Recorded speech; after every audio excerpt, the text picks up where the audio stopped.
Abandoned in the desert. Let's rent exotic cars and drive around the desert, they said. It will be fun, they said. Have you ever rented a $300,000 car? It's quite an ordeal. Insurance is confirmed, driver's license copied, liability release papers, walk around and inspect the car for current condition, and then finally, you can haphazardly fall into, gracefully position yourself into the driver's seat. Yeah, that's right.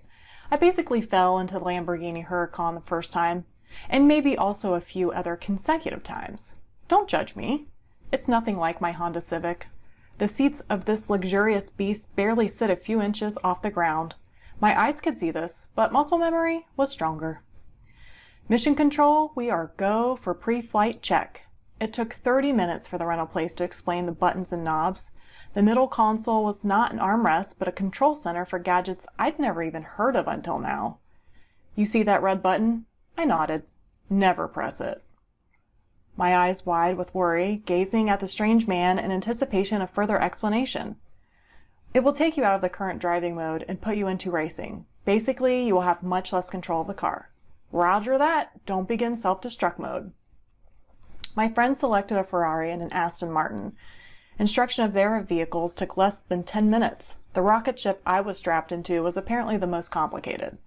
Our plan was to pick up a picnic lunch and then head to the Hoover Dam. The only caveat was the guys couldn't remember the name of the store or give proper directions. Visual memory was their navigation. We had to play follow the leader. My car companion, Kim, nominated me to drive first. I don't want to drive through this traffic. Gulp. That meant I would be piloting this rocket on wheels through the Las Vegas traffic. Navigating an alien craft through heavy traffic triggered instant anxiety, but the excitement of driving this incredible piece of machinery won out. Houston, we are go for launch. Brakes are a go. Start engines, start is a go. Windows are a go. Convertible top is a go. Gas is a go. Huracan, you are ready for liftoff in 3, 2, 1, launch. With my eyes wide, I turned to Kim. Are you ready? She nodded. Depressing the gas slightly, I took the car on a short test flight around the parking lot to get a feel for the sensitivity of the gas and brake pedals as well as the steering. Like a hot knife through butter, this car was smooth. We followed Chris in the Aston Martin, who was following Jason in the Ferrari, out of the parking lot, through the city streets, and finally on the highway. Once we hit the highway, the white Ferrari took off like a shot. I feared this might happen. Scared of a ticket or Las Vegas jail, I was cautious and uncomfortable with speeding. I focused on driving the car. Kim kept a close eye on the blue Aston Martin, keeping me in the right lane. We were able to weave in and out of vehicles to keep up with Chris. He's exiting here, Kim said. Locating the appropriate button, I turned on the right turn signal, checked my blind spot, and then switched lanes. At the last minute, Chris swung back onto the highway. Blocked in by traffic to my left and vehicles behind me on the exit ramp, I couldn't follow him. Uh-oh. Lost in a spaceship. I'll call them, Kim said, dialing. Turning left off the exit, I found a parking lot where we could wait until we knew what we should do next. Hey, we're separated. You guys pulled off the exit at the last minute and we couldn't follow you. Where should we go now? Kim asked. A few okays and uh-huhs later, Kim hung up the phone. We need to get back on the highway going the same direction. When they figure out the exit, they will send it to us. We turned around in a residential area where we spotted a Seguro cactus in a front yard. Many of the yards had rocks instead of grass. Eventually, we made it back to the highway heading in the right direction. Periodically, Kim's phone would ring with random directions. We just passed exit 54, Kim said. Okay, get off at exit 9. Got it. Are they still on the same highway? I asked Kim. I guess so. They never said they took any other exits. They're really 45 miles ahead of us? How fast are they going? Staying in the flow of traffic, we found exit 9, then the grocery store with the rest of our group. I parked the car and made sure it was secure before climbing out. We selected our picnic lunches, paid, and headed back to our cars. You can't miss it. Are we heading straight to the Hoover Dam? I asked. Yes, we will eat there before we go on the tour. Are we getting back on the same highway heading south? Yep, just follow us. If history repeats itself, we will get separated. Is there only one place to end up at the Hoover Dam? I asked. Yes, you can't miss it. Back in the Lamborghini, I put my sunglasses on and waited for Kim to click her seatbelt. Do you think they will lose us again? Kim asked. More than likely, I answered. Don't worry, girl. I'll navigate. You just drive this crazy car. I smiled, pressed on the brake, and pushed the start button. The Lamborghini roared to life. Turning out of the lot, we were immediately on the entrance ramp to the highway. We all floored the cars until we came up behind a car with a light bar on top. Shit!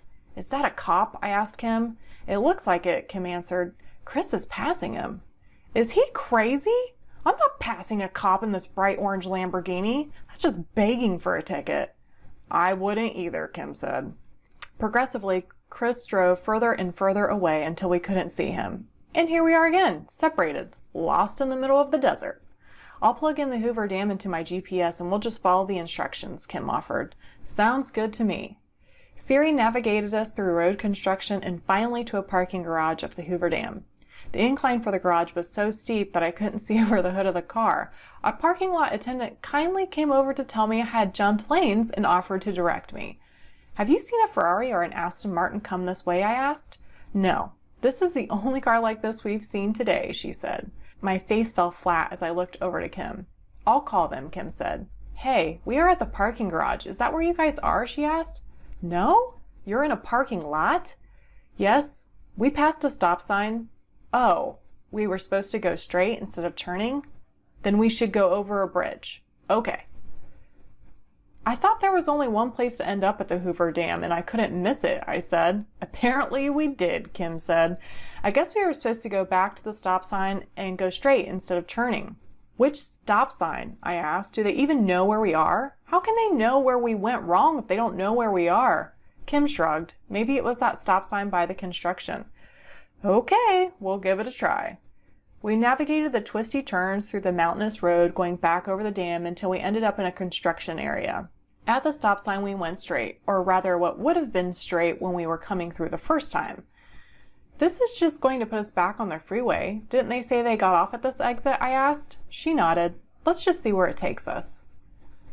0 to 100 in 4 seconds. Back on the highway, we drove over a big bridge, straight, flat, and relatively empty. This road was too tempting to pass up.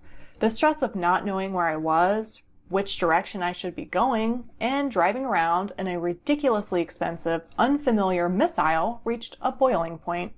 I needed to let off steam and enjoy the power of this majestic creation. You want to have a little fun? I asked him. Sure, she said.